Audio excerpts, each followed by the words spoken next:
क्या आपने कभी सोचा है कि जिस सूर्य देव के बिना इस संसार में एक पल भी जीवन संभव नहीं है, जिनकी पहली किरण से पूरी पृथ्वी जाग उठती है, जिनके प्रकाश से देवता, मनुष्य और प्रकृति अपना अस्तित्व बनाए रखते हैं, तो आखिर उनके अपने परिवार में ऐसा कौन सा रहस्य छिपा था जिसने यमराज, शनिदेव, यमुना, अश्वनी कुमार और स्वयं सूर्यदेव के जीवन की दिशा ही बदल दी।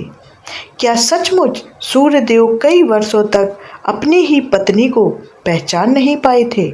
आखिर संज्ञा ने अपने ही समान दिखने वाली एक दूसरी स्त्री क्यों बनाई थी? वह कौन थी जिसे पूरी दुनिया छाया के नाम से जानती है? शनिदेव का जन्म कैसे हुआ और उनके कठोर स्वभाव का इस रहस्य से क्या संबंध है? यमराज को अपनी ही माता के समान रहने वाली स्त्री से श्राप क्यों मिला? और अंत में इस कथा का वह प्रसंग क्या है जिसने हिंदू धर्म में न्याय, कर्म और ग्रहों के महत्व को नई पहचान दी? आज की इस विशेष कथा में हम सूर्यदेव के पूरे परिवार का इतिहास शुरू से अंत तक जानेंगे। हर घटना के पीछे छिपे कारण को समझेंगे और एक एक रहस्य से पर्दा उठाएंगे। इसलिए इस कहानी को अंत तक जरूर सुनिएगा और देखिएगा, क्योंकि हर अगले अध्याय में एक नया रहस्य आपका इंतजार कर रहा है।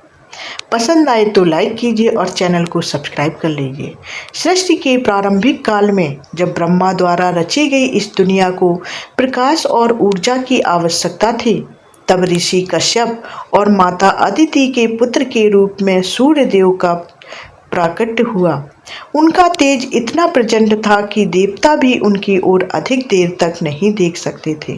उनका प्रकाश केवल उजाला नहीं था, बल्कि समय, ऋतु, जीवन और ऊर्जा का आधार था।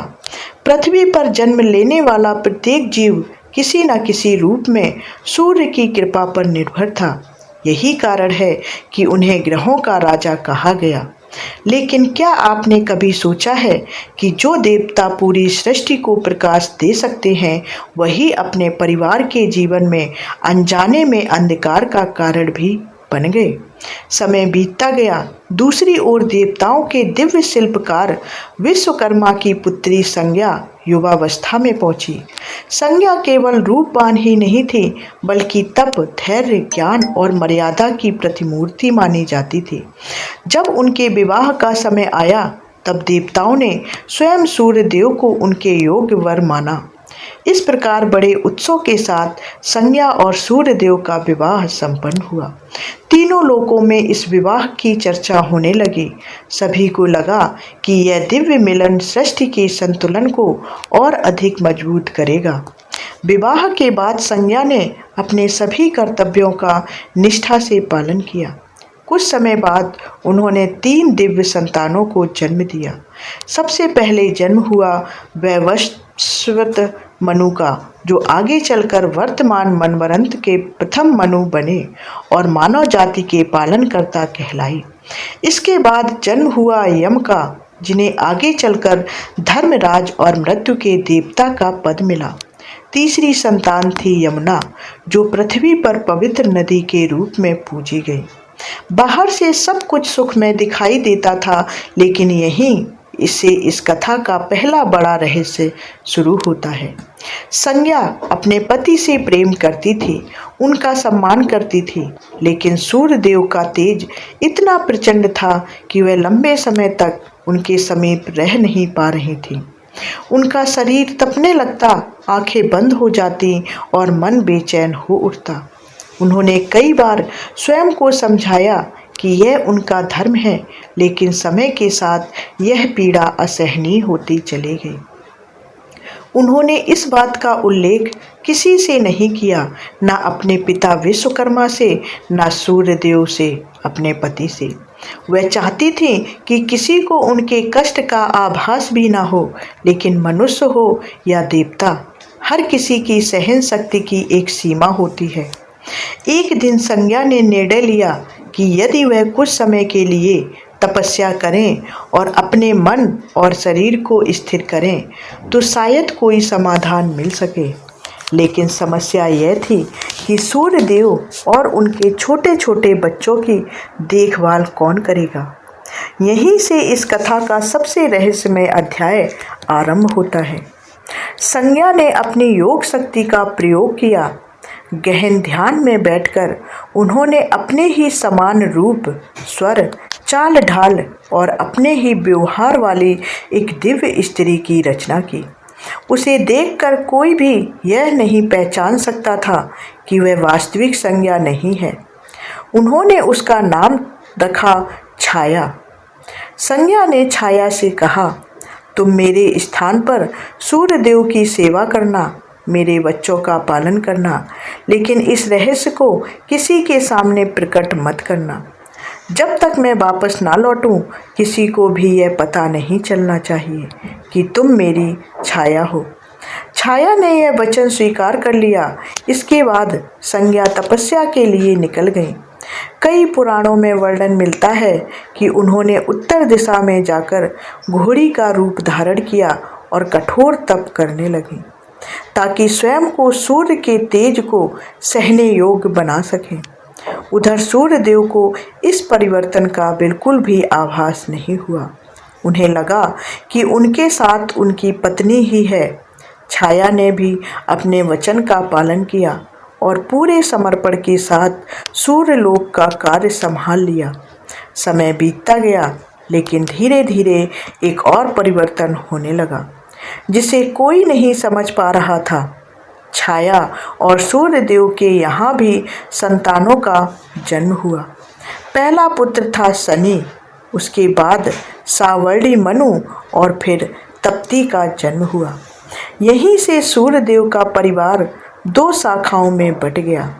एक ओर संज्ञा की संतानें और दूसरी ओर छाया की संतानें। शुरुआत में सब कुछ सामान्य दिखाई देता था, लेकिन समय के साथ छाया का स्नेह अपनी संतानों की ओर अधिक झुकने लगा।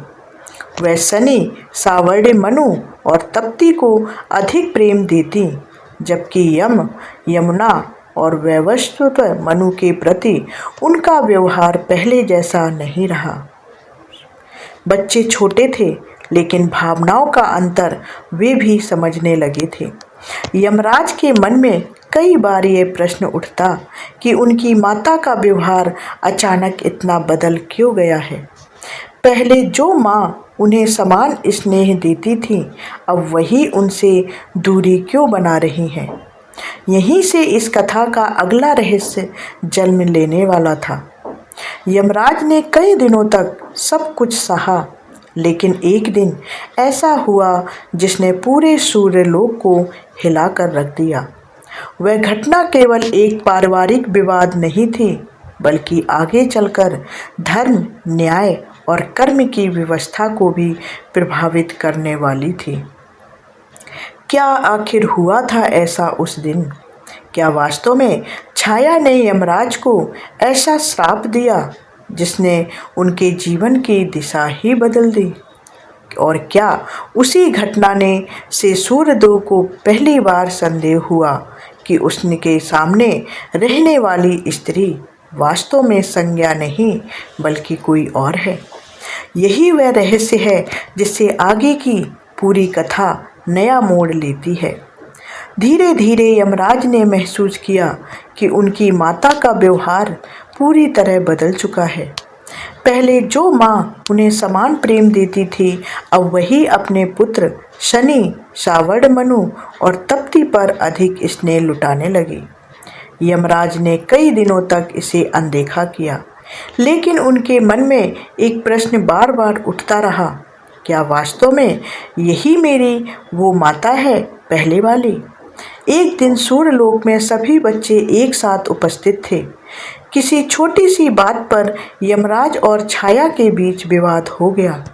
यमराज ने अपने मन का दुख व्यक्त किया और कहा कि माता का स्नेह सभी संतानों के लिए समान होना चाहिए।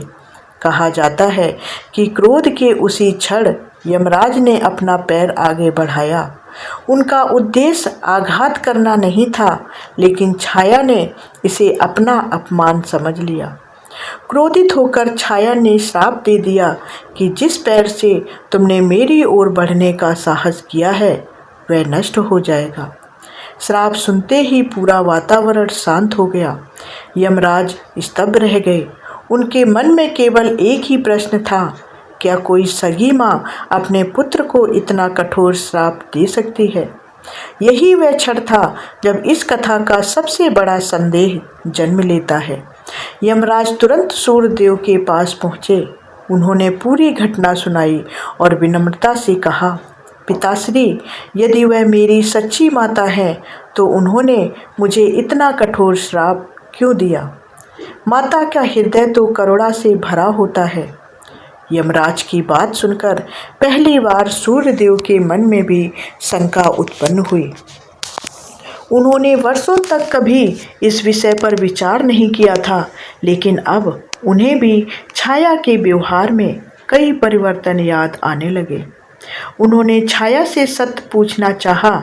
छाया ने पहले बात टाल दी, लेकिन सूर्यदेव का तेज केवल प्रकाश ही नहीं, सत्य को पहचानने की शक्ति भी रखता था। जब उन्होंने बार बार प्रश्न किए, तब छाया अधिक देर तक सत्य छिपा नहीं सकी।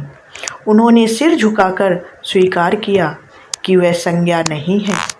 उन्होंने बताया कि संज्ञा वर्षों पहले तपस्या के लिए चली गई थी और जाते समय उन्हें अपने स्थान पर छोड़ गई थी। उन्होंने केवल अपना वचन निभाया था। यह सुनते ही सूर्यदेव कुछ क्षणों के लिए मौन हो गए। जिस स्त्री को वे अपनी पत्नी समझते रहे, वह वास्तव में उनकी पत्नी की छाया थी, और जिन वर्षों को उन्होंने सामान्य जीवन समझा, वे एक ऐसे रहस्य के बीच बीते थे जिसका उन्हें कोई आभास ही नहीं था। अब सूर्यदेव का एक ही उद्देश्य था, संज्ञा को खोज निकालना। उन्होंने अपने दिव्य ज्ञान से संज्ञा का पता लगाया। उन्हें ज्ञात हुआ कि संज्ञा उत्तर दिशा में घोड़ी का रूप धारण करके कठोर तपस्या कर रही है। लेकिन एक और प्रश्न उनके सामने था। यदि संज्ञा उनके तेज को सहन नहीं कर सकती थी, तो क्या केवल उन्हें वापस ले आना ही पर्याप्त होगा? यही इस कथा का एक और महत्वपूर्ण मोड़ आता है। सूर्यदेव अपने ससुर दिव्य शिल्पकार विश्वकर्मा के पास पहुँचे। विश्वकर्मा ने अपनी पुत्री का दुख पहले भी देखा था। उन्होंने सूर्यदेव से विनम्र निवेदन किया कि यदि उनके तेज को थोड़ा कम कर दिया जाए तो संज्ञा बिना कष्ट के उनके साथ रह सकेगी। कहा जाता है कि विश्वकर्मा ने अपनी दिव्य कला से सूर्यदेव के प्रचंड तेज का कुछ भाग कम किया, लेकिन वह दिव्य तेज नष्ट नहीं हुआ। पुराणों में वर्णन मिलता है कि उसी तेज से अनेक दिव्य अस्त्रों का निर्माण हुआ।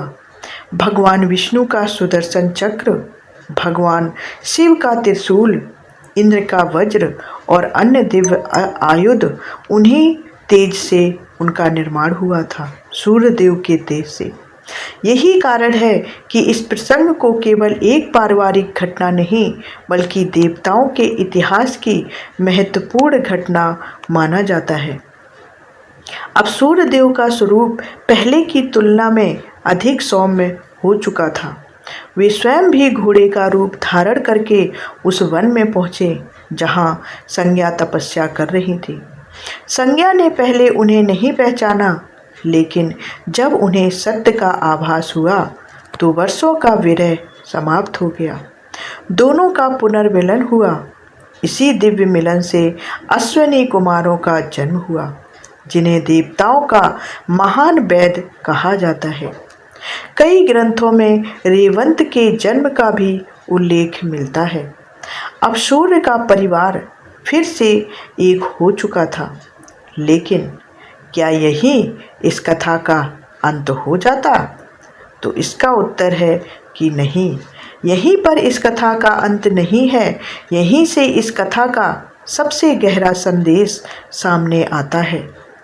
यमराज को मिला श्राप पूरी तरह समाप्त नहीं हुआ, लेकिन सूर्यदेव के आशीर्वाद से उसका प्रभाव कम हो गया। आगे चलकर यमराज को धर्म और न्याय का देवता बनाया गया, ताकि वे बिना किसी पक्षपात के हर जीव के कर्मों का निर्णय करें। दूसरी ओर शनिदेव ने कठोर तपस्या की।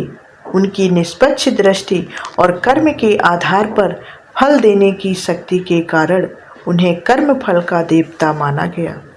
यही कारण है कि शनिदेव किसी के मित्र या शत्रु नहीं माने जाते, वे केवल कर्म के अनुसार फल देते हैं। अब सोचिए जरा, एक ही पिता के दो पुत्र, एक मृत्यु के बाद न्याय करता है तो दूसरा जीवन के दौरान कर्मों का फल देता है, और दोनों की कथा एक ही रहस्य से जुड़ी हुई है। यमुना पृथ्वी पर आस्था की धारा बनी, तप्ती भी पवित्र नदी के रूप में पूजी गई। वैवस्वत मनु मानव सभ्यता के मार्गदर्शक बने। अश्विनी कुमार देवताओं के वैद्य कहलाए। इस प्रकार सूर्यदेव का परिवार केवल एक देव परिवार नहीं रहा, बल्कि धर्म, कर्म, न्याय, चिकित्सा, जीवन और प्रकृति का आधार बन गया। और अब इस कथा का सबसे महत्वपूर्ण रहस्य, अक्सर लोग सोचते हैं कि यह केवल दो पत्नियों की कहानी है, लेकिन वास्तव में यह कथा एक गहरे आध्यात्मिक संदेश को भी प्रकट करती है। संज्ञा का अर्थ है चेतना, सत्य और वास्तविक पहचान, और छाया का अर्थ है प्रतिबिंब, आभास और अस्थायी रूप। पुराणों की यह कथा संकेत देती है कि जब जीवन में सत्य से दूरी बन जाती है, तब उसकी जगह केवल छाया रह जाती है। वह कुछ समय तक वास्तविकता जैसी दिखाई दे सकती है, लेकिन सत्य एक दिन अवश्य सामने आता है। इसी कारण सूर्य, जो स्वयं प्रकाश के प्रतीक हैं, अंततः अपने जीवन का छिपा हुआ सत्य भी पहचान लेते हैं। यही इस पूरी कथा का सबसे बड़ा संदेश है। जब भी आप प्रातःकाल सूर्यदेव को जल अर्पित करें, तो केवल उनके प्रकाश को ही नहीं, बल्कि उनके जीवन की इस अद्भुत कथा को भी स्मरण करें। यह हमें सिखाती है कि तेज के साथ विनम्रता, शक्ति के साथ संतुलन और संबंधों में सत्य का होना कितना आवश्यक है। शायद यही कारण है कि सूर्यदेव का परिवार हिंदू धर्म में केवल एक वंश नहीं, बल्कि धर्म, कर्म, न्याय, त्याग और सत्य का जीवंत प्रतीक माना जाता है। अगर आपको सूर्यदेव, संज्ञा, छाया, शनिदेव और यमराज की यह अद्भुत कथा पसंद आई हो तो वीडियो को लाइक ज़रूर करें, इसे अपने दोस्तों और परिवार के साथ शेयर करें, और ऐसे ही सनातन धर्म, पुराणों और रहस्यमय कथाओं की सच्ची जानकारी के लिए हमारे चैनल को सब्सक्राइब जरूर कर लें। मिलते हैं ऐसी ही रहस्यों से भरी अगली एक और जानकारी के साथ। तब तक के लिए हर हर महादेव, जय सूर्य नारायण। कमेंट में जय सूर्य नारायण जरूर लिखें। धन्यवाद। जय श्री कृष्ण।